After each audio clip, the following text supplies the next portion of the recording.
বিশ্বনবী যখন সাইয়েদনা আবু মাহজুরা রাদিয়াল্লাহু তাআলা আনহুকে আযান শিখাচ্ছিলেন, বলেন তো বিশ্বনবীর হাতটা কোথায় ছিল?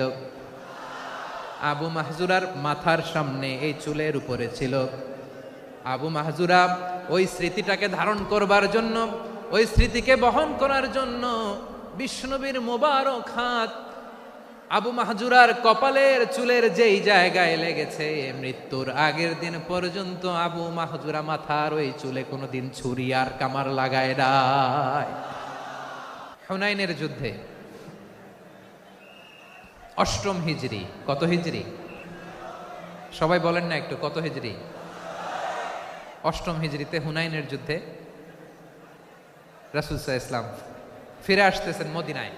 পথিমধ্যে বেলাল রাদিয়াল্লাহু তাআলা আনহু আযান দিচ্ছেন। কি দিচ্ছেন? তো পাশে ছিল মুশরিকদের একটা পল্লী, কিছু মুশরিক তরুণ, কিছু অমুসলিম কিশোর, তারা আযানকে ব্যঙ্গ করতেছে। আমাদের বাংলায় মুখ ভেঙ্গানো বলে আর কি। বেলাল রাদিয়াল্লাহু তাআলা আনহু আযান দিচ্ছেন, ওই বাচ্চাগুলো মুশরিক, তো ওরা আযানকে ব্যঙ্গ করতেছে, বিকৃতি করে ওরাও আযান দিচ্ছে। উদ্দেশ্য হচ্ছে আযানকে নিয়ে ঠাট্টা করা। উদ্দেশ্য কি? ঠাট্টা করা। ব্যাপারটা মনে কষ্ট পাওয়ার মতো ব্যাপার না? কিন্তু বিশ্বনবী ওইখানে দেখেন কি খুঁজলেন। বিশ্বনবী খেয়াল করলেন অমুসলিম কিশোরদের মধ্য থেকে একটা কিশোরের গলাটা বড় দরাজ গলা, কণ্ঠটা বড় সুন্দর। খেয়াল করে দেখলেন যে কিছু কিশোর বেলালের আযানকে ব্যঙ্গ করে, বিকৃতি করে, কিন্তু একজনের কণ্ঠ দেখতে পাচ্ছেন না এত দূরে, কিন্তু কণ্ঠটা বড় সুন্দর, দরাজ গলা। বিশ্বনবী সাহাবীদেরকে বললেন, ধরো এগুলারে, ধরো। সবগুলারে ধরে বিশ্বনবীর সামনে আনা হলো। ওরা হাঁটু গেড়ে বসলো। বিশ্বনবী বললেন, তোমাদের মধ্যে কে যেন ব্যঙ্গ করে আযান দিচ্ছিল, তার গলাটা বড় উঁচু, গলার বেসটা বড় মজবুত, মেলোডিয়াস, সুমধুর কণ্ঠ, কে? আবু মাহজুরা বলে, আমার বন্ধুরা সবাই আমার দিকে আঙ্গুল দেখায়, আমি পড়ে গেছি বিপদে। রাসূল সাল্লাল্লাহু আলাইহি ওয়াসাল্লাম বাকি অমুসলিম তরুণদেরকে ছেড়ে দিলেন, বললেন তোমরা যাও। এবার আবু মাহজুরারে পাইছে। আবু মাহজুরার চুলের মধ্যে হাত দিলেন বিশ্বনবী, মাথায় হাত দিয়ে বললেন, এবার আযান দাও দেখি। আবু মাহজুরা বলে, আমি তো আযান দিতে জানি না, কারণ আমি তো বেলালেরটা শুইনা দিছি, আমার তো মুখস্থ নাই, আমি তো আযান দিতে জানি না। বিশ্বনবী বললেন, জানো না? তাহলে আসো আমি তোমারে শিখাই দেই। সুবহানাল্লাহ পড়েন। আবু মাহজুরা হাঁটু গেড়ে বসে, বিশ্বনবীর মোবারক হাত আবু মাহজুরার চুলের মধ্যে। বিশ্বনবী আযানের মুআল্লিম আবু মাহজুরাকে বলতেছে, ঠিক আছে তোমারে শিখাই দিচ্ছি, আমি যা যা বলবো আমার সাথে সাথে বলো, পারবা? আবু মাহজুরা বলে, পারবো।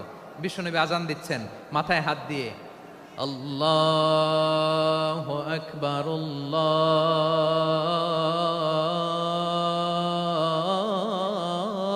আল্লাহু আকবার।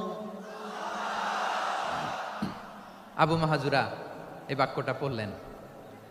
বিশ্বনবী দ্বিতীয় বাক্য পড়তে আরম্ভ করলেন, আল্লাহু আকবার, আল্লাহু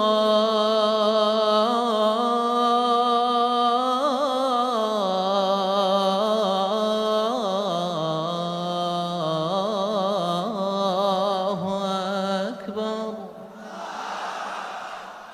আবু মাহজুরা এই বাক্যটাও বললেন। বিশ্বনবী আবু মাহজুরার মাথার মধ্যে হাত দিয়ে তৃতীয় বাক্য পড়লেন, আশহাদু আল্লা ইলাহা ইল্লাল্লাহ,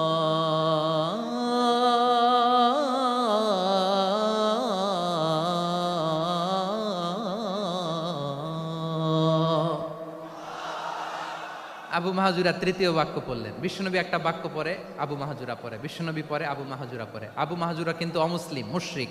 আবু মাহজুরা বলে, এক একটা বাক্য পড়ি আমার কলিজাটা গলে ঠান্ডা হয়ে যায়। এতদিন মোহাম্মদকে গালি দিতাম, এখন মোহাম্মদ আমার মাথায় যখন হাত রাখছে আমার সারা শরীর ঠান্ডা হয়ে গেছে। বিশ্বনবী আযান শিখাচ্ছেন, একটা একটা বাক্য পড়ে আবু মাহজুরাও পড়ে, বিশ্বনবী পড়ে, আবু মাহজুরাও পড়ে। পুরো বাক্যগুলো যখন শেষ, আযান শেষ, আবু মাহজুরাও যখন পুরো আযান পড়লেন, আবু মাহজুরা বললেন, এতদিন মোহাম্মদের চেহারা দেখলে আমার ঘৃণা লাগতো, আজ থেকে মোহাম্মদের চেহারার চেয়ে প্রিয় চেহারা আমার কাছে নাই। আবু মাহজুরা বললেন, ও মুহাম্মদ, আযানের বাক্য তো আপনি আমারে শেখালেন, এখানেই শেষ করবেন না, আপনি আমারে পড়ায় দেন, লা ইলাহা ইল্লাল্লাহু মুহাম্মাদুর রাসূলুল্লাহ। রাসূলুল্লাহ সাল্লাল্লাহু আলাইহি ওয়াসাল্লাম। বিশ্বনবীর সাথে দাঁড়িয়ে উনি শাহাদা পড়ে মুসলমান হয়ে গেলেন। এবার আবু মাহজুরা বলে, ইয়া রাসূলুল্লাহ, ইয়া হাবিবাল্লাহ, আমি মুমিন হয়েছি, মুসলমান হয়েছি, আপনার কাছ থেকে আজান শিখার সৌভাগ্য আমি লাভ করেছি গো নবী। আমার কণ্ঠের বড় তারিফ করেছেন আপনি, আমার আজানকে আপনি পছন্দ করেছেন। একটা জিনিস আপনার কাছে চাই, আপনি আমাকে মক্কার মসজিদুল হারামের মুয়াজ্জিন হিসেবে অ্যাপয়েন্ট করে দেন। বিষ্ণু ইসা ইসলাম বললেন, যাও আবু মাহজুরা, আমি তোমাকে পৃথিবীর শ্রেষ্ঠতম মসজিদ মক্কার মসজিদুল হারামের মুয়াজ্জিন হিসেবে অ্যাপয়েন্ট করে দিলাম। দেখছেন কিভাবে ট্যালেন্ট হান্টিং করতে হয়, কিভাবে হিউম্যান রিসোর্স মানব সম্পদকে ব্যবহার করতে হয়। আসছিল আজানকে ভেঙাইতে, আসছিল কেন? আজানকে ব্যঙ্গ করার জন্য, বিকৃত করার জন্য। আজানকে বিকৃত করতে যে ইসলামের সবচেয়ে শ্রেষ্ঠ মসজিদের মুয়াজ্জিন হয়ে গেল। পড়েন সুবহানাল্লাহ। হযরত আবু মাহজুরা রাদিয়াল্লাহু তাআলা আনহু ওনার এই সুললিত কণ্ঠ ব্যবহার করে মসজিদুল হারামে এত সুন্দর করে আল্লাহু আকবার বলে আজান দিতেন, মানুষগুলোর, মুসল্লিগুলোর, মক্কাবাসীর হৃদয়কে তিনি বিগলিত করে দিতেন। মানুষের হৃদয়কে ঠান্ডা হয়ে যেত। শুধু এখানেই শেষ না আমার যশোরের ভাইয়েরা, বিশ্বনবী যখন সাইয়েদনা আবু মাহজুরা রাদিয়াল্লাহু তাআলা আনহুকে আজান শিখাচ্ছিলেন, বলেন তো বিশ্বনবীর হাতটা কোথায় ছিল? আবু মাহজুরার মাথার সামনে, এই চুলের উপরে ছিল। আবু মাহজুরা ওই স্মৃতিটাকে ধারণ করবার জন্য, ওই স্মৃতিকে বহন করার জন্য বিশ্বনবীর মোবারক হাত আবু মাহজুরার কপালের চুলের যেই জায়গায় লেগেছে, মৃত্যুর আগের দিন পর্যন্ত আবু মাহজুরা মাথার ওই চুলে কোনোদিন ছুরি আর কামার লাগায় নাই, সেখানে কেচি লাগায় নাই, চুলের মধ্যে খুর লাগায় নাই। আবু মাহজুরা ডান দিকের চুল কাটতো, বাম দিকের চুল কাটতো, পেছনের চুল কাটতো, সামনের চুল কাটতো না। আবু মাহজুরা রাদিয়াল্লাহু তাআলা আনহুর সামনের চুলগুলো বড় হতে হতে যখন এত বড় হয়ে যায়, তিনি চুলগুলো পেঁচিয়ে মাথার মধ্যে রাখতেন, তারপরে তিনি পাগড়ি পরতেন। সবাই জিজ্ঞেস করতো, আবু মাহজুরা, এটা আবার কেমন স্টাইল? দেখতে তোমারে কি বিদঘুটে লাগে? কেমন অড লাগে? কেমন খারাপ দেখা যায়? মক্কায় এমন কোনো মানুষ তো দেখি নাই, ডানে চুল কাটে, বায়ে চুল কাটে, পেছনে চুল কাটে, সামনে কাটে না। ওরে আবু মাহজুরা, কেমন দেখা যায় তোমারে? তুমি সামনের চুল কাটো না কেন? আবু মাহজুরা বলে, আমি হাঁটু গেড়ে পেয়ারা নবীর সামনে বসেছিলাম, আমার এই মাথার চুলের মধ্যে মোবারক হাত লাগিয়ে বিশ্বনবী নিজে আমাকে আজানের প্রতিটা বাক্য শিক্ষা দিয়েছেন। বিশ্বনবীর মোবারক হাত, পবিত্র হাত আমার মাথার চুলের যেই জায়গায় লেগেছে, আমি চাই ওই চুলগুলা নিয়ে আমি আমার কবরের ভিতরে যাব। সাইয়েদনা আবু মাহজুরা রাদিয়াল্লাহু তাআলা আনহু ইন্তেকালের আগের পর্যন্ত মাথার সামনের চুলগুলা কাটে নাই। মাথার সামনের চুল তিনি কাটেন নাই। সুবহানাল্লাহ বিহামদি। কেমন ভালোবাসতেন বিশ্বনবী সাহাবীদেরকে, সাহাবারা কেমন ভালোবাসতেন বিশ্বনবীকে। সামনের চুলগুলো বড় হতে হতে এত বড় ছিল, পেঁচিয়ে রেখে পাগড়ি পরতেন, কাটতেন না। নবীর হাত লেগেছিল। সুবহানাল্লাহ পড়েন। তাহলে what is the lesson? Moral of the story কি? মোরাল অফ দ্য স্টোরি হচ্ছে, আসছিল আজানকে ব্যঙ্গ করার জন্য, বিকৃত করার জন্য, হয়ে গেল মসজিদুল হারামের মুয়াজ্জিন। দেখেন বিশ্বনবী একটা খারাপ সিচুয়েশনের মধ্যে থেকে কি ভালো জিনিস বের করে আনলেন। আমি যে শুরুতে বলেছি কিভাবে তিনি হিউম্যান রিসোর্সকে ডেভেলপ করেছেন, ম্যানেজ করেছেন।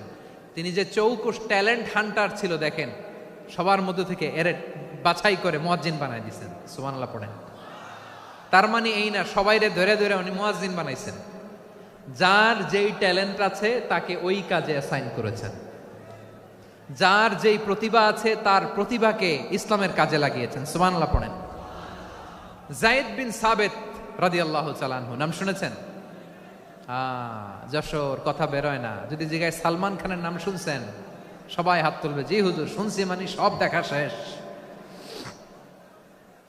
সালমান খান, আমির খান, অমুক খান, সব খান মুখস্থ, কিন্তু যায়েদ বিন সাবিতের নাম মুখস্থ নাই মুসলমানদের। যেই সাহাবী মাথার সামনের চুল কাটে নাই, মসজিদুল হারামের মুয়াজ্জিন বানাইছেন বিশ্বনবী, সাহাবীর নাম কি? খায়া ফেলাইছে, স্লোগানের সাথে খায়া ফেলাইছে। আবু মাহজুরা, কি নাম? আবু মাহজুরা আল জুমাহি রাদিয়াল্লাহু তাআলা আনহু। এই নামটা আজকে নিয়ে যাইতে হবে যশোর। আবু মাহজুরা রাদিয়াল্লাহু তাআলা আনহু। 2 নম্বরে বলছিলাম যায়েদ বিন সাবিত রাদিয়াল্লাহু তাআলা আনহু। বিশ্বনবী দেখলেন মদিনার এই আনসারী সাহাবী হাইলি ট্যালেন্টেড, ইন্টেলেকচুয়াল, মেরিটোরিয়াস, জ্ঞানের প্রতি তার আকর্ষণ, মারাত্মক আকর্ষণ। বিশ্বনবী তাকে দায়িত্ব দিলেন, কোরআন যা নাজিল হয় তুমি লিখো, কাতিবুল ওয়াহি বানায় দিলেন। সুবহানাল্লাহ। যায়েদ বিন সাবিতরে আবার আজান শিখান নাই, কারণ তার মধ্যে বিশ্বনবী প্রতিভা দেখেছেন, একাডেমিক প্রতিভা। বিশ্বনবীর একাডেমিক প্রজেক্টগুলো তিনি হ্যান্ডেল করতেন। যায়েদ বিন সাবিত ছিল বিশ্বনবীর ব্যক্তিগত সচিব। কি ছিল? ব্যক্তিগত সচিব। বোঝেন নাই? বিশ্বনবীর ব্যক্তিগত সচিব এবং দোভাষী। ইহুদিরা কিছু লিখে দিলে এটার অর্থ বিশ্বনবীরে বুঝায় দিতেন, আবার ইহুদিদের কাছে কিছু লিখতে হলে তিনি লিখে দিতেন। বিশ্বনবী একদিন বললেন, ইন্নী ওয়াল্লাহি মা আমানু ইয়াহুদা আলা কিতাব। ইহুদিরা যে চিঠি পাঠায় অর্থ তো বুঝি না, আরেক ইহুদি আইনে অর্থ করা লাগে। আবার ইহুদিদের কাছে কিছু লিখে পাঠাইতে চাইলে আমরা তো লিখতে পারি না, ইহুদিরে দিয়ে লেখা লাগে। ওরা যে পয়রা শোনায় লিখে দেয়, আমি ওদের বিশ্বাস করি না। আমার নিজের একজন লোক দরকার। বিশ্বনবী এই যায়েদ বিন সাবিতকে চুজ করলেন ল্যাঙ্গুয়েজের জন্য। উনি বললেন, যায়েদ, তোমার সফট স্কিলকে ডেভেলপ করতে হবে, তুমি হিব্রু ল্যাঙ্গুয়েজ শিখে ফেলো। যায়েদ বিন সাবিত বলল, বিশ্বনবীর মোটিভেশন আর ইন্সপিরেশন পেয়ে আমি 15 দিনে ইহুদিদের এই হিব্রু ল্যাঙ্গুয়েজ শিখে ফেললাম। শুধু শিখে ফেললাম না, হাত্তা হাদিকতু, even I became master in the language. এই ভাষা আমি পারদর্শী হয়ে গেলাম। এরপরে ইহুদিরা চিঠি লিখে পাঠালে আর কোনো ইহুদি ডাকা লাগতো না, আমি নবীর এটার অর্থ শুনে পরে বুঝায় দিতাম। আবার ইহুদিদের কাছে চিঠি লেখা লাগলে আমি যায়েদ বিন সাবিত চিঠি লিখে দিতাম। সুবহানাল্লাহ। দেখেন, এত সাহাবীর মধ্য থেকে বিশ্বনবীর একাডেমিক প্রজেক্ট, ব্যক্তিগত সচিব, দোভাষী হিসেবে তিনি যায়েদ বিন সাবিতের মতো তরুণকে নির্বাচিত করেছেন। কেমন ট্যালেন্ট হান্টার ছিল আমার নবী। সুবহানাল্লাহ পড়বেন না? বিশ্বনবীর ইন্তেকালের পরে সাইয়েদনা আবু বকর রাদিয়াল্লাহু তাআলা আনহু যখন খলিফা হয়ে আসলেন, কোরআনকে সংকলনের দায়িত্ব দেয়া লাগবে, কোন সাহাবীকে দিবেন? সব সাহাবারা মিলে পরামর্শ করলেন। সাইয়েদনা আবু বকর, ওমর সবাই মিলে বিশাল কোরআন সংকলনের গুরু দায়িত্ব বিশ্বনবীর ব্যক্তিগত সচিব, বিশ্বনবীর দোভাষী, বিশ্বনবীর সিলেক্ট করাই লোক যায়েদ ইবনে সাবিত রাদিয়াল্লাহু তাআলা আনহুকে দিয়েছে। কোরআনের কপি তো আজকে এখানে রাখে নাই। এই যে আজকের যে কোরআন পড়েন, এটা আগে এরকম ছিল না। কোরআন নাজিল হলে সাহাবারা চামড়ার, ওটের চামড়ায় লিখে ফেলতো, ওটের চ্যাপ্টা হাড্ডির মধ্যে লিখে ফেলতো, গাছের গুড়ির মধ্যে লিখে ফেলতো। বিভিন্ন জনের কাছে ছড়ানো ছিটানো ছিল। আবু বকর রাদিয়াল্লাহু তাআলা আনহু একসাথে করলেন, পরবর্তীতে উসমান রাদিয়াল্লাহু তাআলা আনহু একসাথে করলেন। 114 সূরার এখন এই মুসহাফ, এই কম্পাইলেশন, এই কপি আমরা পেয়েছি, যার হিউজ কন্ট্রিবিউশন ছিল। এই পুরো কোরআন কম্পাইলেশনের প্রজেক্ট ম্যানেজার ছিল যায়েদ বিন সাবিত রাদিয়াল্লাহু তাআলা। কোরআন কম্পাইলেশনের প্রজেক্ট ম্যানেজার। দেখেন, উনারে মাথায় হাত দিয়ে আজান শিখায় নাই। সুবহানাল্লাহ কইবেন না? তাহলে প্রথম সাহাবী আবু মাহজুরাকে মুয়াজ্জিন বানাইলেন, যায়েদ বিন সাবিতকে ব্যক্তিগত সচিব আর দোভাষী বানালেন, মুসআব ইবনে উমাইর রাদিয়াল্লাহু তাআলা আনহুকে ইসলামের প্রথম অ্যাম্বাসেডর বানালেন। তাহলে তৃতীয় নাম্বার একজন সাহাবীর নাম বলছি, মুসআব ইবনে উমাইর। মুসআব কি নাম? নামটা কেমন লাগে? এই কয়েকজনের ভাল লাগে, বাকিদের ভাল লাগে না? ভাল লাগে? এই এই আর কয়েকটা মিনিট দেওয়া যাবে না আমাকে আল্লাহর রাস্তে? হ্যাঁ, ঠিক আছে। আমি তোমাদেরকে ভালোবাসা দেখাবো, দোয়া করব, যদি চুপ থাকো, একেবারে চুপ, কষ্ট সহ্য করো। বাকিরে যা সওয়াব পাবে তোমরা ডবল পাবা, যেহেতু কষ্ট বেশি, কিন্তু চুপ। 3 নাম্বার সাহাবীর নাম মুসআব। এই ধাক্কাধাক্কি কেন? ধাক্কাধাক্কি কেন রে ভাই? না না না, এরকম হইলে আসবো না যশোর, আমি আর আসবো না। হয় পিছনে চলে যাও, নাহলে চুপ, ধাক্কাধাক্কি নাই। 3 নাম্বার সাহাবীর নাম মুসআব। কি নাম? He was the first ambassador in Islam. ইসলামের প্রথম ডিপ্লোমাট, প্রথম কূটনৈতিক, ইসলামের প্রথম কূটনৈতিক, ইসলামের প্রথম ডিপ্লোমাট, প্রথম অ্যাম্বাসেডর। মুসআব ইবনে উমাইর, মক্কার তরুণ যুবক। উনি পারফিউম লাগাইলে মানুষ দেখলেই বুঝতো এটা মুসআব লাগাইছে। এমন ড্যাশিং ফেসের ছিল, এমন স্মার্ট ড্যাশিং ফেস, এমন পার্সোনালিটির মানুষ ছিল মুসআব রাদিয়াল্লাহু তাআলা আনহু। কারণ যিনি ইসলামের স্পোকম্যান হবেন, মুখপাত্র হবেন, তার স্মার্ট হওয়ার দরকার আছে না নাই? আকাবার প্রথম শপথ যখন হলো, তাদের সাথে বিষ্ণু ঈসা ইসলাম মদিনাতে একজন মুখপাত্র পাঠালেন, ডিপ্লোম্যাটকে পাঠালেন, অ্যাম্বাসেডর অফ ইসলাম। তিনি হচ্ছেন মুসআব ইবনে উমাইর। পড়েন সুবহানাল্লাহ। বিশ্বনবী দেখলেন সে অনেক স্মার্ট, তার ডেডিকেশন আছে, সিনসিয়ারিটি আছে, এবং মদিনায় যে আউস খাজরাজ গোত্রের নেতাদের সাথে ডিল করতে হবে, ইহুদিদের সাথে ডিল করতে হবে, ওখানে একজন পাক্কা জানু খেলোয়াড়ের দরকার আছে না নাই? মুসআব ইবনে উমাইর রাদিয়াল্লাহু তাআলা আনহু, ওনাকে বিষ্ণু ঈসা ইসলাম চুজ করলেন। এবং বিষ্ণু ঈসা ইসলামের এই চুজিংটা, এই সিলেকশনটা এত সুন্দর ছিল, তিনি মদিনাতে যে বিশ্বনবী আসার আগেই মদিনার জমিনকে তিনি উর্বর করে ফেলছেন। প্রতিটা ঘরে ঘরে কালিমার দাওয়াত তিনি পৌঁছায় দিচ্ছেন। জুমার বিধান নাজিল হয়েছে, কিন্তু মক্কায় পরিবেশ নাই জুমা পালনের। বিষ্ণু ঈসা ইসলাম একজনকে দিয়ে খবর পাঠালেন, যাও মদিনায় মুসাবকে যে বলো, মুসাব তো আমার শিক্ষক, আমার স্পোকম্যান, মদিনাতে যেন তারা জুমা কায়েম করে। বিশ্বনবীর আগেই মুসাব মদিনার মুসলিমদেরকে নিয়ে মদিনায় প্রথম জুমা কায়েম করে ফেলছে। কোন সুবহানাল্লাহ। ডিপ্লোম্যাটদের কেমন হইতে হয়, অ্যাম্বাসেডারের কেমন হইতে হয়, মুসআব রাদিয়াল্লাহু তাআলা আনহুর কাছ থেকে শিখে নাও। মুসআব নামটা কেমন লাগে? যশোর যাদের সন্তান হবে, ছেলে সন্তান, আমার রাস্তায় পাইলে সবাই জিজ্ঞেস করে, হুজুর একটা নাম দেন, আমার ছেলে হবে। যশোরবাসীর জন্য আমি একটা নাম দিয়ে দিলাম, নাম রাখতে হবে মুসআব। কি নাম? নামটা যাদের ভাল লাগে, ছেলে সন্তান অনাগত আসবে, মনে চাইলে নাম রেখে দিবেন মুসআব রাদিয়াল্লাহু তাআলা আনহুর নামে মুসআব। তাহলে মুসআব রাদিয়াল্লাহু তাআলা আনহুকে বিশ্বনবী ল্যাঙ্গুয়েজ শিখান নাই, সফট স্কিল শিখান নাই। যায়েদ রাদিয়াল্লাহু তিনি হিব্রু ল্যাঙ্গুয়েজ শিখেছেন, সুরিয়ানি শিখেছেন, কিন্তু মুসআবকে তিনি বানিয়েছেন the spokesman of Islam, the first diplomat, the ambassador of Islam. সুবহানাল্লাহ পড়বেন না? আব্দুল্লাহ ইবনে আব্বাস রাদিয়াল্লাহু তাআলা আনহু বিশ্বনবীর কাজিন, চাচাতো ভাই। আবার মাইমুনা রাদিয়াল্লাহু তাআলা আনহু, মাইমুনা নবীর স্ত্রী, তিনি ছিলেন আব্দুল্লাহর আপন খালা। তো নবীর বউ যদি ওনার খালা হয়, নবী তার কি? বুঝে নাই, নবী তার কি? খালু। তাহলে সম্পর্ক অনেক গভীর, কাজিন আবার খালু। ছোট্ট মানুষ, তাই রাতে মাঝে মাঝে ঘরে থাকতো। বিশ্বনবী দেখলেন আব্দুল্লাহ যেহেতু আমার ঘরে ঢুকতে পারে, আব্দুল্লাহরে এই উম্মতের বড় শিক্ষাবিদ বানাইতে হবে। কথা বোঝে নাই? আব্দুল্লাহকে কি বানাইতে হবে? শিক্ষাবিদ, এডুকেটর অফ দিস উম্মা, এই উম্মার শিক্ষাবিদ বানাইতে হবে। তাই আব্দুল্লাহ ইবনে আব্বাসকে বিশ্বনবী হাতে কলমে শিক্ষা দিয়েছেন। আহারে, আর এরপরে যে কি ভাষা আসবে তোমাদের জন্য আমার মুখ থেকে আমি নিজেও জানি না। 1 ঘন্টা যাবত ধাক্কা ধাক্কি মারামারি। তো আসতে বলছে কে তোমাকে? পেছনে চলে যাও, জায়গা না পেলে। পুরো প্রোগ্রামটাই নষ্ট করে দিল।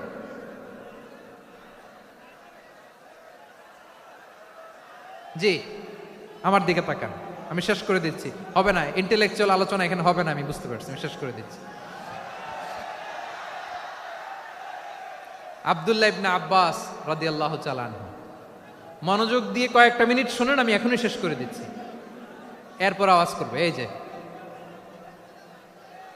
এগুলো কি আমি বুঝলাম না। আমি বললাম না সব করা যাবে, বসে যাও, শুয়ে যাও, চলে যাও, আওয়াজ করা যাবে না। অন্যকে বসো এটাও বলার দরকার নেই, জাস্ট এদিকে তাকাও। আল্লাহ। আব্দুল্লাহ ইবনে আব্বাস রাদিয়াল্লাহু তাআলা আনহু, ওনাকে বিশ্বনবী হাতে কলমে শিক্ষা দিয়েছেন, যেহেতু উম্মতের শিক্ষাবিদ হবেন, এডুকেটর হবেন। তো বিশ্বনবী রাতে যখন তাহাজ্জুদ পড়তেন, ছোট্ট আব্দুল্লাহ ঘরে থাকতো। বুঝতে পেরেছেন? ছোট্ট মানুষ তো ঘরে থাকতো। তো বিশ্বনবী তাহাজ্জুদের জন্য একবার দাঁড়িয়েছেন, ছোট্ট আব্দুল্লাহ ওযু করে দাঁড়াইছে। আচ্ছা বলেন তো, ইমাম আর মুসল্লি মোট যদি 2 জন হয়, একজন ইমাম একজন মুসল্লি, তো মুসল্লি ইমামের কোন দিকে দাঁড়াবে? ডানে দাঁড়াবে। ছোট্ট আব্দুল্লাহ বুঝে নাই, বিশ্বনবী তাহাজ্জুদ শুরু করেছেন, উনি ইক্তেদা করছেন আর দাঁড়াইছেন বায়ে। কোথায় দাঁড়িয়েছেন? আব্দুল্লাহ বলেন, যখন আমি বায়ে দাঁড়ালাম, আখাযা রাসূলুল্লাহ সাল্লাল্লাহু আলাইহি ওয়াসাল্লাম উযুনি আল ইউমনা ইয়াফতিলুহা, বিশ্বনবী নামাজরত অবস্থায় আমার কান ধরে টেনে আমার ডান দিকে এনে দাঁড় করায় দিলেন। পড়েন সুবহানাল্লাহ। দেখেন হাতে কলমে শিক্ষা। আর জীবনে ভুল হবে? কথা কয় না, আর ভুল হবে? আর ভুল হবে না। এভাবে বিশ্বনবীর অনেক সঙ্গ পেয়েছেন, সফর করেছেন, একই বাহনে বসেছেন, এক বাহনে বসে লম্বা নসিহত করেছেন, বলেছেন ইয়া গোলাম ইহফাজিল্লাহ ইয়াহফাজকা ইহফাজিল্লাহ তাজিদহু তুজাহাক ইযা সাআলতা ফাসআলিল্লাহ ওয়া ইযা ইসতাআনতা ফাসতাইন বিল্লাহ। আল্লাহর বিধান মানো, আল্লাহর বিধান রক্ষা করো, আল্লাহ তোমায় রক্ষা করবে। আব্দুল্লাহ, চাইতে হলে আল্লাহর কাছে চাও, সাহায্য চাইতে হলে আল্লাহর কাছে সাহায্য চাও। মনে রাখো, গোটা বিশ্বের সবাই যদি তোমার সাহায্য করতে চায় ততটুকুই করতে পারবে যতটুকু আল্লাহ তোমার নসিবে রেখেছে। গোটা বিশ্ব যদি তোমার বিরুদ্ধে ষড়যন্ত্রে দাঁড়িয়ে যায়, ক্ষতি ততটুকু করতে পারবে যতটুকু তোমার জন্য বরাদ্দ আছে, এর বাইরে কিছু করতে পারবে না। আওয়াজ করে বলেন ঠিক কিনা? এভাবে হাতে কলমে শিখিয়েছেন, বিশ্বনবীর সঙ্গ পেয়েছেন। ওনাকে বিষ্ণু ইসলাম শিক্ষাবিদ, এডুকেটর অফ দিস উম্মাহ হিসেবে সিলেক্ট করেছেন, হাতে কলমে শিখিয়েছেন। বিশ্বনবী একবার প্রকৃতির ডাকে সাড়া দিয়ে এসেছেন। এখন কি করতে হবে? নামাজের জন্য অজু করতে হবে। বিশ্বনবী এসেই দেখেন অজুর বদনায় পানি ভরা, খুশি হয়ে গেলেন, বললেন কে রেখেছে পানি? একজন বলল আব্দুল্লাহ রেখেছে। বিশ্বনবী অত্যন্ত খুশি হলেন, খুশি হয়ে একটা দোয়া করলেন, বললেন আল্লাহুম্মা ফাক্কিহু ফিদ্দীন ওয়া আল্লিমহু তা'ওয়ীল। আল্লাহ, তুমি আব্দুল্লাহকে দ্বীনের বুঝ দিও আর কোরআনের তাফসির শিক্ষা দিও। বিশ্বনবীর এই দোয়া এমন লাগছে, উনি রাইসুল মুফাসসিরিন, এই পৃথিবীতে যত মুফাসসির ছিল, যত মুফাসসির আসবে, সকল মুফাসসিরের সম্রাট হিসেবে স্বীকৃত হয়েছেন আব্দুল্লাহ ইবনে আব্বাস। বিশ্বনবী ওনারে আজান শিখান নাই, বিশ্বনবী ওনারে ল্যাঙ্গুয়েজ শিখান নাই, বিশ্বনবী ওনারে অ্যাম্বাসাডর বানান নাই, হাতে কলমে শিক্ষা দিয়েছেন। ছোট্ট মানুষ, বিশ্বনবী ইন্তেকাল করলেন, আবু বকরের সময় গেল, ওমরে ফারুকের খেলাফত, তখনও তিনি তরুণ। ওমরে ফারুক রাদিয়াল্লাহু তাআলা আনহু ওনার ক্যাবিনেট মিনিস্ট্রির বৈঠকে এই আব্দুল্লাহ ইবনে আব্বাসকে পাশ দিয়ে বসায় রাখতেন। বয়স্ক সাহাবারা এটা পছন্দ করতো না, তারা বলতো ঘটনা কি, আব্দুল্লাহর মতো ছেলে নাতি আমাদের আছে, এরা কেন রাখে ওমরে ফারুক? ওমরে ফারুক এটা টের পেলেন, তিনি বুঝতে পারলেন যে ক্যাবিনেট মেম্বাররা এটা পছন্দ করে না, ছোট্ট আব্দুল্লাহরা কেন রাখি, কেন যে রাখি এটা একদিন বুঝাবো। একদিন মিটিংয়ে তিনি সবাইকে বললেন ইদা জাআ নাসরুল্লাহি ওয়াল ফাতহ। এই আয়াত দ্বারা উদ্দেশ্য কি বলেন তো মুরব্বী সাহাবীরা? এক সাহাবী বলেন এই সূরা দ্বারা উদ্দেশ্য, আল্লাহ বলেছেন আমাদেরকে বিভিন্ন ল্যান্ড, বিভিন্ন এলাকা বিজয় করতে হবে। ওমরে ফারুক বললেন না, হয়নি। আরেকজন বললেন বিজয় হওয়ার পর আমাদের বেশি বেশি আল্লাহর বরত্বের ঘোষণা দিতে হবে, এটা উদ্দেশ্য। ওমরে ফারুক বললেন না, হয় নাই। যারে জিজ্ঞেস করেন কেউ পারে না। সব শেষে বিশ্বনবী ছোট্ট আব্দুল্লাহরে বলেন আব্দুল্লাহ ইদা জাআ নাসরুল্লাহি ওয়াল ফাতহ এর দ্বারা উদ্দেশ্য কি বলো তো? ছোট্ট আব্দুল্লাহ বলেন হুয়া আজালু রাসূলিল্লাহ। এই আয়াত দ্বারা বিশ্বনবীর বিদায়কে উদ্দেশ্য নেওয়া হয়েছে। ওমরে ফারুক বললেন হাযা হুয়া, এটাই তো সঠিক উত্তর, এটাই সঠিক তাফসীর এই আয়াতের। কারণ ইদা জাআ নাসরুল্লাহি ওয়াল ফাতহ, যখন আল্লাহর সাহায্য আর বিজয় আসবে, ওয়া রাআইতান নাসা ইয়াদখুলুনা ফি দীনিল্লাহি আফওয়াজা, আপনি দেখবেন দলে দলে ঢলে ঢলে বানের পানির মতো মানুষ ইসলামের দিকে ঢুকতেছে, ইসলামের বিজয় হয়েছে। তো ইসলামের বিজয়ের মিশন নিয়ে নবী আসছে, বিজয়ী যখন হয়ে গেছে এখন তো নবীর বিদায় হবে। জোরে বলেন ঠিক কিনা? কোন সাহাবী এই সূক্ষ্ম কথাটা ধরতে পারে নাই, ওই আব্দুল্লাহ ছাড়া। আব্দুল্লাহ যখন উত্তর দিছে সব সাহাবীদের টনক নড়েছে। এরপর থেকে কোনো ক্যাবিনেট মিটিং এ আর কোনো সাহাবারা কোনো প্রশ্ন করে নাই। আওয়াজ করে পড়েন সুবহানাল্লাহ। বিশ্বনবী আব্দুল্লাহ ইবনে আব্বাসকে দ্য এডুকেটর অফ দ্য উম্মাহ, উম্মার শিক্ষাবিদ হিসেবে গ্রহণ করেছেন। আওয়াজ করে পড়তে হবে আল্লাহু আকবার। সাহাবীদের নামগুলো মনে থাকবে?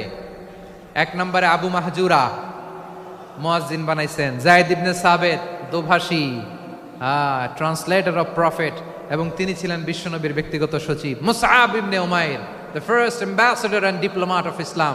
আব্দুল্লাহ ইবনে আব্বাস, এই উম্মার সবচেয়ে বড় এডুকেটর, শিক্ষাবিদ।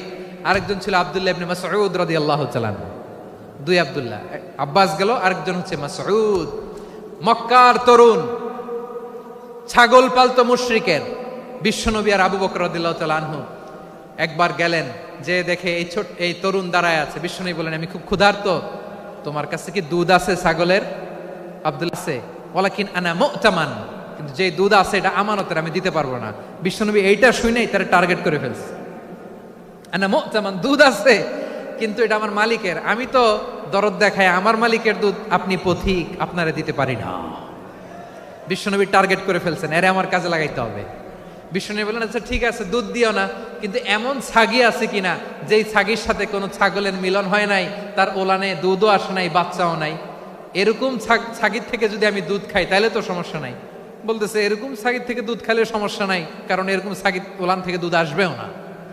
বলতেছে ঠিক আছে, এরকম একটা ছাগি নিয়ে আসা হলো। বিশ্বনবী বিসমিল্লাহ বলে ওই ছাগির ওলানে হাত দিলেন। হাত দিতে দেরি, পুরো ওলানটা দুধে ভরে যেতে দেরি হয় না। বিশ্বনবী আর আবু বকর রাদিয়াল্লাহু তাআলা আনহু দহন করে পেট ভরে খেলেন। এই দৃশ্য আব্দুল্লাহ ইবনে মাসউদের হৃদয়ে দাগ কাটলো। এই মুজিজা দেখে তিনি বললেন, আশহাদু আল্লা ইলাহা ইল্লাল্লাহ ওয়া আশহাদু আন্না মুহাম্মাদুর রাসূলুল্লাহ। তিনি ষষ্ঠ মুসলিম ছিলেন, 6 নম্বর মুসলমান। ওনাকে টার্গেট করে বিশ্বনবী দেখলেন এমন ইন্টেলেকচুয়াল ব্রেন, উনি সূক্ষ্ম সূক্ষ্ম জিনিস বুঝে বেশি, ফিকহি জ্ঞান ওনার মধ্যে বেশি। বিশ্বনবী ওনাকে কোরআনের জ্ঞান শিক্ষা দিতে লাগলেন। উনি বিশ্বনবী সবার কাছে কোরআন শোনায়, কিন্তু বিশ্বনবী নিজে আব্দুল্লাহ ইবনে মাসউদের কাছ থেকে কোরআন শুনতো। বিশ্বনবী একবার বললেন, ইকরা আলাইয়া ইয়া মাসউদ। ইবনে মাসউদ একবার শোনাও তো কোরআন দেখি। আব্দুল্লাহ ইবনে মাসউদ বলে, আকরাউ আলাইকা ওয়া আলাইকা উনজিল। নবী, আপনার উপর কোরআন নাজিল হয় আর আমি আপনার সামনে কোরআন পড়ব। বিশ্বনবী বললেন, ইন্নী উহিব্বু আন আসমাআহু মিন গায়রি। আমি নিজে পড়তে যেমনি ভালোবাসি, অন্যে পড়ুক আমি শুনবো, এটাও আমি ভালোবাসি। সূরা নিসা তিনি তেলাওয়াত করে শুনিয়েছেন। এমন সূক্ষ্ম সূক্ষ্ম বিষয় বিশ্বনবী ওনাকে ধরিয়ে দিয়েছেন। উনি হয়ে গিয়েছেন আব্দুল্লাহ ইবনে আব্বাস, হয়েছেন রাইসুল মুফাসসিরিন, উনি হয়ে গিয়েছেন ফাকিহুল উম্মাহ। ওনার চাইতে বড় ফকি এই পৃথিবী আর দেখবে না। চিল্লায় বলেন সুবহানাল্লাহ। উনি বলতেন, ওয়াল্লাহি ওয়াল্লাহি ইল্লাযী লা ইলাহা গায়রু মা উনজিলাত সূরাতুন ইল্লা ওয়া আনা আ'লামু আইনা উনজিলাত ওয়া ফীমা উনজিলাত। বিশ্বনবী এমন ভাবে কোরআনের দার্স আমাকে দিয়েছেন, কোরআনে যত সূরা নাজিল হয়েছে, যেখানে নাজিল হোক না কেন আমি জানি এটা কোথায় নাজিল হয়েছে এবং কোন প্রেক্ষাপটে নাজিল হয়েছে। এমন একটা সূরা নাই যে সূরার কোথায় নাজিল হয়েছে আমি মাসুদের জানা নাই, কোন প্রেক্ষাপটে নাজিল হয়েছে আমার জানা নাই। এরকম ঘটবে না। চিল্লায় বলেন আল্লাহু আকবার।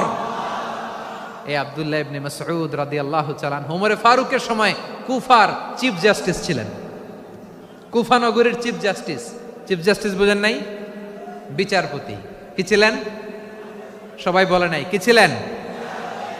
বিচারপতি ছিলেন। এবং ওনার যে ফিকহি জ্ঞানের ধারা, এটাই আলকামা, ইব্রাহিম আন-নাখাই, হাম্মাদ ইবনে সুলাইমান হয়ে ইমাম আবু হানিফা পর্যন্ত পৌঁছেছে। এবং ওনার ফিকহি জ্ঞানের ধারাই হানাফি মাযহাবে অ্যাকসেপ্ট হয়েছে। আজও এগুলো হানাফি মাযহাবে চর্চিত হয়। হানাফি মাযহাবের সব ফিক আব্দুল্লাহ ইবনে মাসউদের ফিকহি জ্ঞানের ধারা থেকে নেওয়া হয়েছে। চিল্লায় পড়েন সুবহানাল্লাহ। তাহলে উনাকে বিশ্বনবী বানিয়েছেন জুরিস্ট, আইনবিদ, ফাকিহ। উনারে আজান শিখান নাই। হিউম্যান রিসোর্স ডেভেলপমেন্ট কিভাবে করবেন, মানব সম্পদের উন্নয়ন কিভাবে করতে হয়, কিভাবে যার যেখানে প্রতিভা কাজে লাগাতে হয় উনি দেখিয়েছেন। সুবহানাল্লাহ পড়বেন না? খালিদ বিন ওয়ালিদ নাম শুনছেন? কে কে শোনেন নাই হাত তোলেন। কি ছিলেন? বীর যোদ্ধা ছিলেন খালিদ বিন ওয়ালিদ। কিন্তু তিনি ইসলাম ধর্ম গ্রহণ করেছেন অনেক দেরিতে, 8ম হিজরিতে। তার মানে 8ম হিজরির আগে উনি মুশরিকদের পক্ষে লড়াই করেছেন।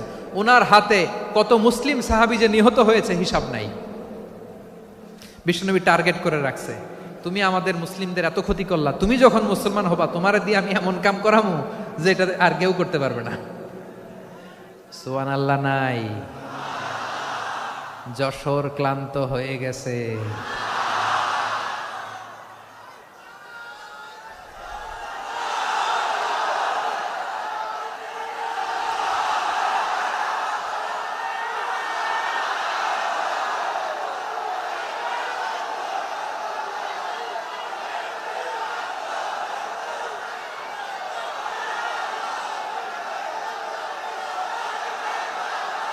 মাশাআল্লাহ। বসুন বসুন বসুন।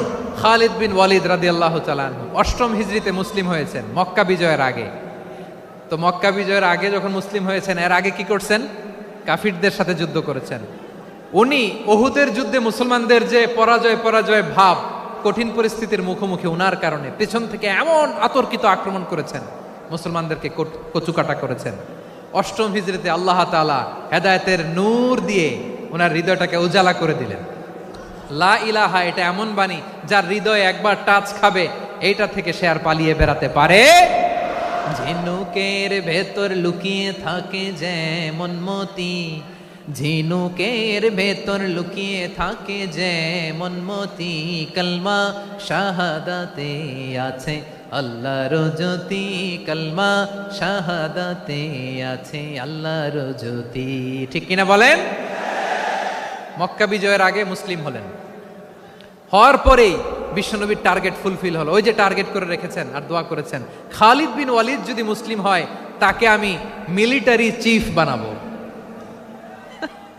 ওনাকে আজান শিখান নাই, ওনারে কান ধইরা নামাজের এই মাথা থেকে ওই মাথা আনান নাই, ফিকহি কোরআনের সূক্ষ্ম তাফসীর ওনারে শিখান নাই, অ্যাম্বাসেডর বানান নাই। বিষ্ণু ইসলাম উনাকে সামরিক অভিযানে প্রেরণ করেছেন। সামরিক অভিযানে তিনি প্রেরণ করেছেন। উনার জীবদ্দশায় উনার নেতৃত্বে যতগুলো যুদ্ধ হয়েছে একটা যুদ্ধেও তিনি পরাজয় বরণ করেন নাই। ওমরে ফারুকের সময়কালে তিনি চিফ অফ মুসলিম মিলিটারি মানে মুসলিম সেনাপতি হয়েছেন। যশোর আওয়াজ করো, ঠিক কিনা বলো? সেনাপতি, মুসলিম সেনাপতি। তাহলে কিভাবে হিউম্যান রিসোর্স ব্যবহার করতে হয় গোটা বিশ্ব আমার নবীর কাছ থেকে শিখে নাও। খালিদ বিন ওয়ালিদ, ওনাকে বিশ্বনবী একটা উপাধি দিয়েছেন। উপাধিটা হচ্ছে সাইফুল্লাহিল মাসলুল, আল্লাহর নাঙ্গা তরবারি, আল্লাহর খোলা তরবারি, দ্য ওপেন সোর্ড অফ আল্লাহ। খালিদ বিন ওয়ালিদ মুসলিম সেনাপতি। হাসান বিন সাবেত নাম শুনছেন? দেখি উনি কি ছিল বলেন। রাসূলের সভা কবি, কালচারাল হিজিমনিকে ডিফিট করার জন্য উনি ভালো অস্ত্র চালানো জানতেন না, ওই কাজে উনি যেতেন না। ওনার ছিল কাব্য প্রতিভা। কাব্য প্রতিভা, কাফিররা কবিতা দিয়ে নবীকে গালি দিত। বিশ্বনবী বলতেন, ইয়া হাসান আজিব আন রাসূলিল্লাহ, তুমি নবীর হয়ে কাফেরদের এই কথাগুলোর জবাব দাও। বিশ্বনবীর একটা মিম্বার ছিল, বিশ্বনবীর মিম্বারের পাশাপাশি মসজিদে নববীতে এই হাসান বিন সাবেতের জন্য বিশ্বনবী একটা স্পেশাল মিম্বার বানিয়ে দিয়েছেন। এখান থেকে তুমি জবাব দাও। এবং বিশ্বনবী বলেছেন, আল্লাহুম্মা আইয়িদহু বিরূহিল কুদুস, আল্লাহ হাসান আমার পক্ষে জবাব দেয়, তুমি জিব্রাইল মারফত তাকে সাহায্য পাঠাইয়া দিও। রাসূল সাল্লাল্লাহু আলাইহি ইসলামের সভা কবি, the poet of the prophet, নবীর কবি। উনি কবিতা দিয়ে এমন উচ্চাঙ্গের ভাষায় কবিতা দিয়ে তিনি জবাব দিতেন, কাফিরদের গা শিহরে যেত, তাদের হৃদয়ে আগুন ধরে যেত। তাহলে এরকম কবিরও দরকার আছে না নাই? এখন যাকে আল্লাহ দিছে কাব্য প্রতিভা, এরা যদি আপনি যুদ্ধের ময়দানে পাঠান হবে?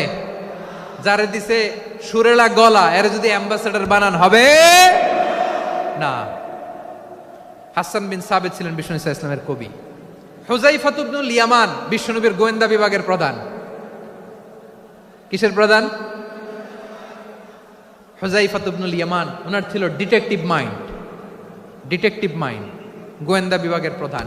এবং উনি হচ্ছেন সাহিবু সিররি রাসূলিল্লাহ, রাসূল সাল্লাল্লাহু আলাইহি ওয়াসাল্লামের গোপন তথ্যের ধারক বাহক। নবীর যেই কথা কেউ জানে না, সব হুযায়ফার পেটের ভিতরে ছিল। সুবহানাল্লাহ পড়েন। মদিনার যত ইহুদিদের একটা লিস্ট ছিল, এই লিস্ট শুধু দুইজন জানতো, বিশ্বনবী আর হুযায়ফা। সুবহানাল্লাহ পড়বেন না? তাহলে ওনাকে কোন দায়িত্ব দিছে? কোন বিভাগ? যশোর আওয়াজ করো, কোন বিভাগ? গোয়েন্দা বিভাগের হেড ছিল। খন্দকের যুদ্ধে প্রচন্ড আজকের মতো শৈত্য প্রবাহ, মাটি খনন করতে করতে সাহাবীদের পেটে ক্ষুধা নাই, দাঁড়াইতে পারে না নামাজের জন্য, এত ক্লান্ত, ক্ষুধা, ক্লান্ত, শ্রান্ত। বিশ্বনবী বললেন, কে আছো? এই কঠিন শীত, এই ভয় আর ক্ষুধার মধ্যেও খন্দকের পরীক্ষার টপকে শত্রু শিবিরে যে আমাকে তথ্য দিবা, কে আছো? কারো গায়ে শক্তিই নাই যে দাঁড়াবে, কেউ দাঁড়ায় না। বিশ্বনবী তখন নিজে হুযায়ফাকে ডাক দিলেন, হুযায়ফা, যে আমাকে আজকে শত্রু শিবিরের তথ্য এনে দিবে, সে জান্নাতে আমার মোরাফাকা, আমার সঙ্গী হবে। হুযায়ফা রাদিয়াল্লাহু ইবনুল ইয়ামান জীবনের ঝুঁকি নিয়ে এই ক্ষুধা, শৈত্য প্রবাহ, কোল্ড ওয়েভসকে উপেক্ষা করে পরীক্ষা টপকে শত্রু শিবিরে যে সবার কথাগুলো চুপে চুপে শুনে বিশ্বনবীর দরবারে এসে গোয়েন্দাদের মতো তথ্য সরবরাহ করেছে। বিশ্বনবীর গোয়েন্দা বিভাগের প্রধান হুযায়ফা ইবনুল ইয়ামান ইন্টেলিজেন্স বিভাগ চালাতেন। মুনাফিকদের নাম ওনার কাছে ছিল। মুআয ইবনে জাবাল মদিনা রাষ্ট্রের সবচেয়ে সিনিয়র আমলা ছিলেন। আমলাতন্ত্র চিনেন তো? প্রশাসনিক কাজ যারা চালায়, অ্যাডমিনিস্ট্রেশন বোঝেন না? The department of administration. মদিনার রাষ্ট্রের সিনিয়র আমলা মুআয ইবনে জাবাল মুতাখাসসিসুন ফিল হালাল ওয়াল হারাম, হালাল হারামের স্পেশালিস্ট ছিলেন। বিশ্বনবী উনাকে ইয়ামানের গভর্নর করে পাঠাইছেন। বলেছেন, ইন্নাকা তা'তি কওমান আহলা কিতাব, এমন গোষ্ঠীর কাছে যাবা এরা ইহুদি নাসারা, আগে শাহাদা পড়লে এরপরে নামাজের দাওয়াত দিও, নামাজ পড়লে যাকাতের দাওয়াত দিও। গভর্নরের অ্যাটিটিউড যেমন থাকে তেমন অ্যাটিটিউড ধরে রেখো। সুবহানাল্লাহ পড়েন। তাহলে মুআয ইবনে জাবালকে দিয়ে বিশ্বনবী কবিতা লেখায় নাই, চিঠি লেখায় নাই, আজান দেওয়ায় নাই। সুবহানাল্লাহ পড়বেন না? সব শেষ সাহাবী বলি আবু হুরায়রা রাদিয়াল্লাহু তাআলা আনহু, নাম শুনছেন? বিড়ালের বাবা। কি করতেন? খালি হাদিস মুখস্থ করতেন। উনি বলতেন, আলজামু রাসূলুল্লাহ আলা মিল ইবাতনি, আমার শুধু পেটের ক্ষুধার বন্দোবস্ত হইলে আমি নবীর সঙ্গ ছাড়তাম না। আমার আনসার সাহাবারা ক্ষেত খামারের কাজ করতো, আমার মুহাজির সাহাবারা ব্যবসা করতো, আর আমি নবীর সাথে সাথে থাকতাম। শুধু সকাল বিকাল দুই বেলা যদি আমার খাবারের বন্দোবস্ত হয়, আমি আর নবীর লক ছাড়ি না। সুবহানাল্লাহ কইবেন না? 5374টা হাদিস তিনি বর্ণনা করেছেন। সবচেয়ে বেশি হাদিস বর্ণনাকারী সাহাবী। হাদিস প্রিজার্ভেশনের কাজে বিশ্বনবী ওনাকে কাজে লাগিয়েছেন। উনি একদিন বলেন, ইয়া রাসূলুল্লাহ আসমাউ মিনকা কাসীরান ফালা আহফাজু, নবী অনেক কথা শুনি আমার মনে থাকে না। বিষ্ণু বললেন, তাই? উবসুত রিদাক, তোমার চাদরটা বিছাও। আবু হুরায়রা বিছালেন, বিশ্বনবী হাত বুলায় দিলেন, এরপরে অনেক হাদিস বর্ণনা করলেন। আবু হুরায়রা বলে, তারপর থেকে বিশ্বনবী যাই বর্ণনা করে আমি শুনি আর একটাও ভুলি না। এখন সুবহানাল্লাহ। বিশ্বনবী ওনাকে হাদিস প্রিজার্ভেশন, নবীর এই যে লক্ষ্য হাদিস প্রিজার্ভেশনের এই দায়িত্ব দিয়েছেন সাইয়েদনা আবু হুরায়রা রাদিয়াল্লাহু তাআলা আনহুকে। প্রিয় ভাইরা, তাহলে 10 জন সাহাবীর কথা যে বললাম, আপনারা কি খেয়াল করেছেন কত বড় ট্যালেন্ট হান্টার, চৌকস ট্যালেন্ট হান্টার ছিল আমার নবী। এক একজনের এক এক ট্যালেন্ট, এক এক কাজে অ্যাসাইন করেছেন, এক একজনকে এক এক দায়িত্ব দিয়েছেন, এক একজনের প্রতিভাকে এক একভাবে বিকশিত হওয়ার সুযোগ দিয়েছেন। আওয়াজ করে বলেন ঠিক কি না? এখন আমার পর্দার আড়ালে আমার মায়েরা বলবে, এতগুলো পুরুষ সাহাবীর কথা বললো, নারী সাহাবীরা কি কিছু করে নাই? হ্যাঁ, একজন নারী সাহাবীর কথা বলে মোনাজাত হবে, দোয়া ছাড়া কেউ যাব না। রুফাইদা আল আসলামিয়া রাদিয়াল্লাহু তাআলা আনহা, ওনার বাবার নাম সাআদ আল আসলামি। বিশ্বনবী কি খেয়াল করলেন দেখেন, সাআদ ছিল মদিনার বড় ডাক্তার। এই নারী সাহাবী রুফাইদা বাবার কাছ থেকে চিকিৎসা বিদ্যা শিখেছেন। যখন শিখছে, বিশ্বনবী দেখলেন আমার তো প্রতি সপ্তাহে সপ্তাহে যুদ্ধে আহত সাহাবীদের সেবা দিবে কে? বিশ্বনবী রুফাইদাকে বললেন, রুফাইদা তুমি মসজিদে নববীর পাশে একটা মেডিকেল ক্যাম্প করো। এই যে সাকিনা আদ্দিন মেডিকেলের আমার ছাত্রী বন্ধুরা শুনে রাখো, তোমাদের আইকন হচ্ছে এই রুফাইদা আল আসলামিয়া। বিশ্বনবীর ডিরেকশন অনুযায়ী তিনি মসজিদে নববীর পাশে একটা মেডিকেল ক্যাম্প করলেন এবং আহত সাহাবাদের চিকিৎসা উনি ওনার টিম নিয়ে দিতেন। বিশ্বনবীর পরামর্শে উনি আনসারি এবং মুহাজির মহিলা সাহাবীদেরকে নিয়ে একটা স্পেশাল মেডিকেল টিম গঠন করলেন। খায়বার যুদ্ধে 7ম হিজরিতে যখন বিশ্বনবী যায়, উনি ওনার টিম নিয়ে আসলেন, বললেন, ইয়া রাসূলুল্লাহ আমরা তো তলোয়ার চালাতে পারি না, আমরা তো তীর মারতে পারি না, আপনি যদি অনুমতি দেন খায়বার অভিযানে আমি আমার টিম নিয়ে মেডিকেল টিমের সেবাটা সার্ভিসটা দিতে চাই। পড়েন সুবহানাল্লাহ। বিশ্বনবী অনুমতি দিলেন, যোদ্ধা সাহাবীদের সাথে রুফাইদা আল আসলামিয়া উনিও মেডিকেল টিম নিয়ে অগ্রসর হলেন। খায়বারের প্রতিটা আহত ইনজুর্ড সাহাবী যারা ইনজুরির শিকার হয়েছেন সবাই রুফাইদা আল আসলামিয়ার এই মেডিকেল ক্যাম্প থেকে চিকিৎসা সহায়তা পেয়েছেন। সুবহানাল্লাহ পড়েন। দেখেন কিভাবে বিশ্বনবী ট্যালেন্ট বাছাই করতেন। আপনি অবাক হবেন, বাহরাইনের মেডিকেল ইউনিভার্সিটিতে রুফাইদা আল আসলামিয়া মেডিকেল প্রাইজ অ্যাওয়ার্ড প্রতি বছর দেয়া হয়। যদি 8 দিনের এই মেডিকেল আমার বোনেরা যদি জেনে থাকো জানো, না হলে নতুন করে জানো, সার্চ দিও রুফাইদা আল আসলামিয়া মেডিকেল অ্যাওয়ার্ড বাহরাইনের ইউনিভার্সিটিতে দেওয়া হয়। প্রিয় ভাইয়েরা, তাহলে আলোচনার সামারি আমরা করি। বিশ্বনবী যার যেখানে ট্যালেন্ট তাকে ওইখানে কাজে লাগাতেন। আওয়াজ করে বলেন ঠিক কিনা? এবার একটা ইন্টারভিউ হবে, আওয়াজ করে বলেন আবু মাহজুরাকে বিশ্বনবী কি বানাইছেন? হ্যাঁ, ভুলে গেছেন? সামনের চুলে হাত দিয়ে বিশ্বনবী কি সুন্দর গলায় আজান শিখালেন। মুয়াজ্জিন যায়েদ বিন সাবিতকে একাডেমিক প্রজেক্টের দায়িত্ব দিয়েছেন, তিনি ছিলেন বিশ্বনবীর দোভাষী ব্যক্তিগত সচিব। Musab ibn Umair the first ambassador of Islam. Abdullah ibn Abbas উম্মার বড় শিক্ষাবিদ মুফাসসির। আব্দুল্লাহ ইবনে মাসউদ, আব্দুল্লাহ ইবনে মাসউদ ছিলেন জুরিস্ট। কি ছিলেন? জুরিস্ট ছিলেন, এই উম্মার সবচেয়ে বড় জুরিস্ট। খালিদ বিন ওয়ালিদ সেনাপ্রধান। হাসান বিন সাবিত, হাসান বিন সাবিত ছিলেন বিশ্বনবীর সভাকবি। কি ছিলেন? বিশ্বনবীর সভাকবি ছিলেন। এরপরে হুযায়ফা ইবনুল ইয়ামান কি ছিলেন? গোয়েন্দা বিভাগের প্রধান। মুআয ইবনে জাবাল কি ছিলেন? সিনিয়র আমলা, ইয়ামানের গভর্নর। আবু হুরায়রা রাদিয়াল্লাহু তাআলা আনহু হাদিস প্রিজার্ভেশনের কাজ করেছেন। আর আমাদের রুফাইদা আল আসলামিয়া রাদিয়াল্লাহু তাআলা আনহা কি ছিলেন? নার্স ছিলেন, নার্স হয়ে মেডিকেল সেবা দিয়েছেন। প্রিয় ভাইয়েরা, পুরো আলোচনার যদি সামারি করি তাহলে বিশ্বনবী যেভাবে হিউম্যান রিসোর্সকে ম্যানেজ করেছেন, যার যেখানে প্রতিভা কাজে লাগিয়েছেন, আমরাও যদি করি আমাদের বাংলাদেশের চিত্র আমরা পাল্টে যেতে পারবো। আমরা শুরুতে শুনেছি মানুষের আছে অসীম সম্ভাবনা, প্রতিটা মানুষ অনন্য, যত্ন নিলে, যথাযথ পরিচর্যা করলে মানুষ বিশ্ব জয় করতে পারে, ঠিক কিনা? আমাদের হাফেজে কোরআনের সামনে দাঁড়াতে পারে এমন কোনো হাফেজে কোরআন আল্লাহর জমিনে জন্ম হয় নাই। গোটা বিশ্ব কাঁপিয়ে তারা সেরা, আমাদের ক্রিকেটাররা সেরা, আমাদের তৈরি পোশাক শিল্প সেরা। এরকম অনেক অনেক সেরা জিনিস আছে, আমরা এগুলোরে নার্চারিং করতে পারি নাই, পরিচর্যা করতে পারি নাই, সঠিক তারবিয়াতের অভাব। তাহলে মানুষের অসীম সম্ভাবনাকে কাজে লাগাতে হবে, ঠিক কিনা বলেন? ইউনুস গভর্নমেন্টকে আমি বলবো, অল্প সময়ের জন্য আপনারা এসেছেন, সংস্কারও করতে হবে, আবার নির্বাচনও করতে হবে। সব সংস্কার হতে করতে পারবেন না, যতটুকু পারবেন এর মধ্যে আমাদের যে হিউজ ম্যান পাওয়ার, আমাদের যে মানব সম্পদ, হিউম্যান রিসোর্স, এটাকে ডেভেলপ করে আপনাদের যেতে হবে। যেটা পারবেন না সেটাকে পরবর্তী নির্বাচিত গভর্নমেন্টের কাছে রেখে যেতে হবে, যে তারা যেন করে, তাদের কাছে আপনারা এটা রেখে যাবেন। তাহলে মানুষ চাইলে বিশ্ব জয় করতে পারে। আর মানুষকে হারাতে পারে কেউ? জোরে বলো যশোর, মানুষকে হারাতে পারে কেউ? আল্লাহ আমাদেরকে জনসংখ্যা দিয়েছেন প্রিয় ভাইয়েরা, এই জনসংখ্যা অনেক বড় সম্পদ, এটা আমাদের জন্য অভিশাপ নয়, আশীর্বাদ। আমাদের জনসংখ্যাকে যদি আমরা জনশক্তিতে রূপান্তর করতে পারি, আজকে বাংলাদেশ যে অবস্থানে দাঁড়িয়ে আছে, বাংলাদেশ তার 20 গুণ উন্নতির শিখরে চলে যাবে। চিল্লায় বলো ঠিক কিনা? আমাদের শ্রমিক ভাইয়েরা বাইরে কাজ করে, আমাদের শ্রমজীবী ভাইয়েরা, প্রবাসীরা, তাদের ব্যাপারে গুরুত্ব দিতে হবে। আমাদের শ্রমের দাম সবচেয়ে কম, সবচেয়ে কম। তারা এম্বাসিতে গুরুত্ব পায় না, এয়ারপোর্টে গুরুত্ব পায় না। এই সরকার অবশ্য তাদেরকে অনেক গুরুত্ব দিচ্ছে।